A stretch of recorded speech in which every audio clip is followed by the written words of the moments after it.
Good morning friends, स्वागत आहे तुमचं आजच्या प्री मार्केट रिपोर्टमध्ये. तर मग चला सुरुवात करूयात आजच्या या प्री मार्केट रिपोर्टला आणि जाणून घेऊयात की आज आपल्या स्टॉक मार्केटमध्ये काय होऊ शकतं ते.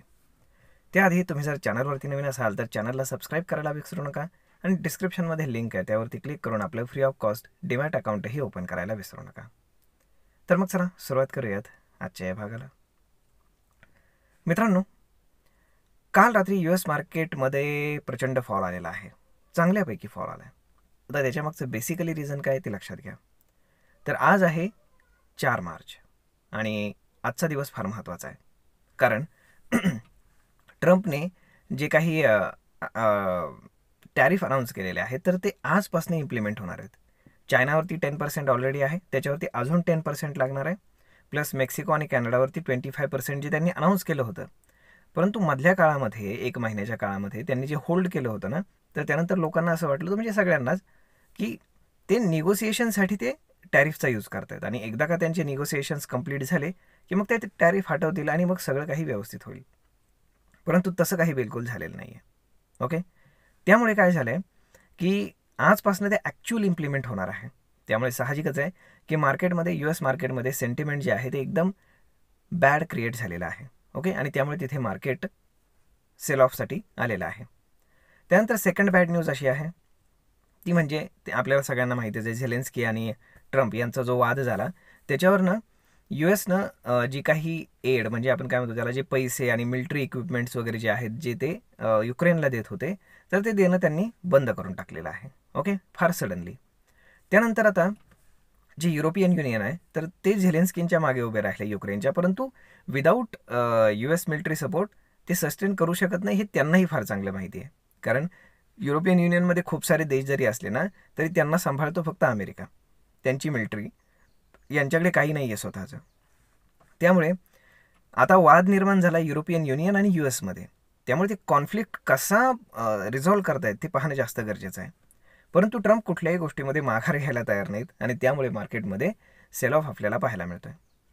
आपलं मार्केट ऑलरेडी लोला आहे, परंतु ॲटलिस्ट त्यांचं मार्केट हायला होतं, तिथनं ते करेक्शनसाठी येतं आहे, विच इज ओके. परंतु आपलं मार्केट ऑलरेडी लो पॉईंटला असल्यामुळे ग्लोबल सेंटिमेंटमुळे आपल्याला फार मोठा डेंट पडतो हे लक्षात घ्या. आता जर आपण पाहिलं तर मार्केटमध्ये आजही मार्केटमध्ये गॅप डाऊन ओपनिंग होणार आहे.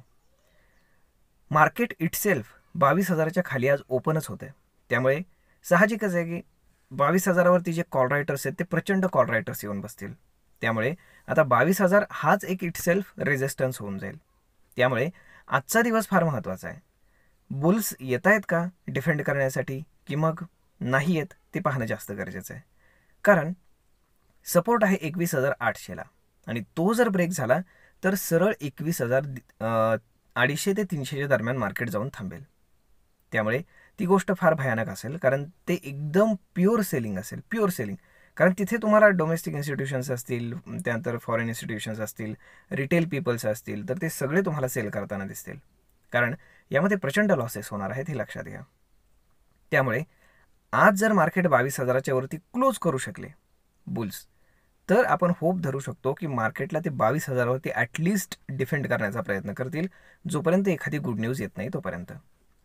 आता इंडियन गव्हर्नमेंटकडनं काही ना काही हालचाली चालू आहेत हे दिसते, कारण पियुष गोयलने सुद्धा काल परवापर्यंत एक स्टेटमेंट दिलं की मार्केट एकदमच ओव्हरसोल्ड झालेलं आहे आणि आपल्याकडे फार चांगल्या अपॉर्च्युनिटीज क्रिएट झाल्यात वगैरे वगैरे. परंतु अशा छोट्या गोष्टींनी, मंत्र्यांच्या स्टेटमेंट्सनी काही फरक पडणार नाही आहे. याच्यामध्ये एक फार मोठी अनाऊन्समेंट होणं गव्हर्नमेंटकडनं, ज्याला आपण बिग बँग अनाऊन्समेंट म्हणतो, तर ती फार प्रचंड गरजेची आहे.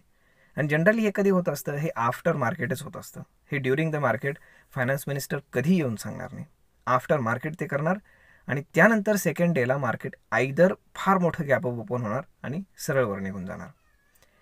तर त्याला आपण बॉटमिंग आउट म्हणू शकतो, परंतु ते एवढ्या इझिली होणार नाही. जोपर्यंत गव्हर्नमेंटचं कुठलंही इंटरव्हेन्शन होणार नाही तोपर्यंत ही गोष्ट पॉसिबल नाही. अदरवाईज मार्केट खाली खाली हळू खाली खाली खालीच येत राहणार आहे.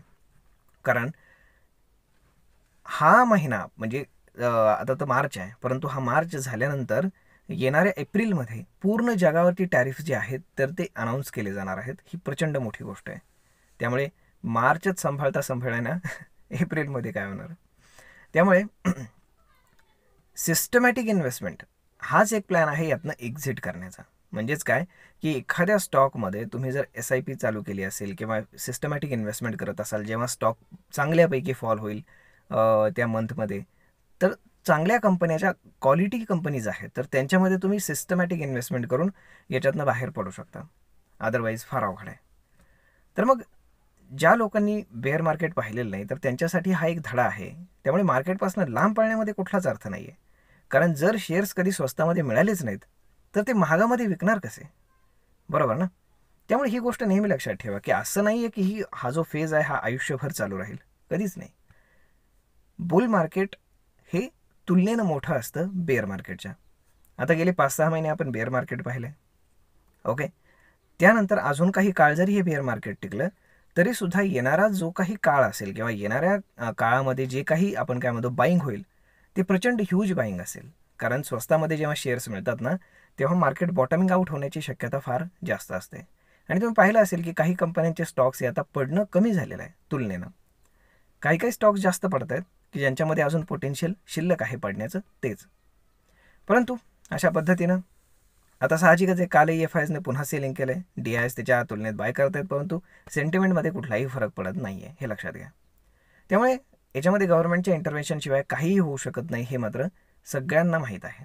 त्यामुळे थोडंसं कॉन्शियस व्हा, परंतु स्टॉक्समध्ये तुम्ही इन्व्हेस्टमेंट करत राहा. ऑप्शन्सपासून लांब राहा, कारण सध्या कॉल रायटर्स हे प्रचंड डॉमिनेट करत आहेत मार्केटला. त्यामुळे जर तुम्ही कॉल सेल करू शकत असाल तरच तुम्ही रिस्क घेऊ शकता, अदरवाईज ऑप्शन्समध्ये तुम्ही रिस्क घेऊ शकत नाही. कारण मार्केट कुठेही जाऊ शकतं. कारण मार्केट सध्या ओव्हरसोल्ड आहे आणि ओव्हरसोल्ड मार्केट अजून ओव्हरसोल्ड होत चाललं आहे. RSI 20च्या आसपास आलेला आहे की जनरली RSI निफ्टीचा 25च्या खाली येत नाही, परंतु आता तो 20वरती आला आहे. त्यामुळे एक टेक्निकल बाउन्स बॅक एक्सपेक्टेड आहे, परंतु तो कधी येईल कसा येईल ते सांगता येत नाही, परंतु तो प्रचंड असू शकतो. म्हणजे तुमच्या एक्सपेक्टेशनपेक्षाही जास्त असू शकतो. त्यामुळे ऑप्शन्समध्ये ट्रेड करणं हे एवढं इझी नाही आहे ह्या मार्केटमध्ये, हे लक्षात ठेवा. तर मग मित्रांनो, आय होप सगळं काही व्यवस्थित व्हावं. त्यामुळे US वरनं येणाऱ्या ज्या न्यूज आहेत त्याच्यावरती प्रचंड लक्ष ठेवायला हवं आणि तिथे काय घडतंय ही गोष्ट पाहणं जास्त गरजेचं राहील. आय होप तुम्हाला हा व्हिडिओ, ही माहिती नक्कीच ट्रेड आणि इन्व्हेस्टमेंट करण्यासाठी उपयोगी पडत असेल. जर हा व्हिडिओ तुम्हाला आवडला असेल तर आपल्या जवळच्या मित्रमंडळींसोबत देखील हा व्हिडिओ तुम्ही शेअर करायला विसरू नका. धन्यवाद.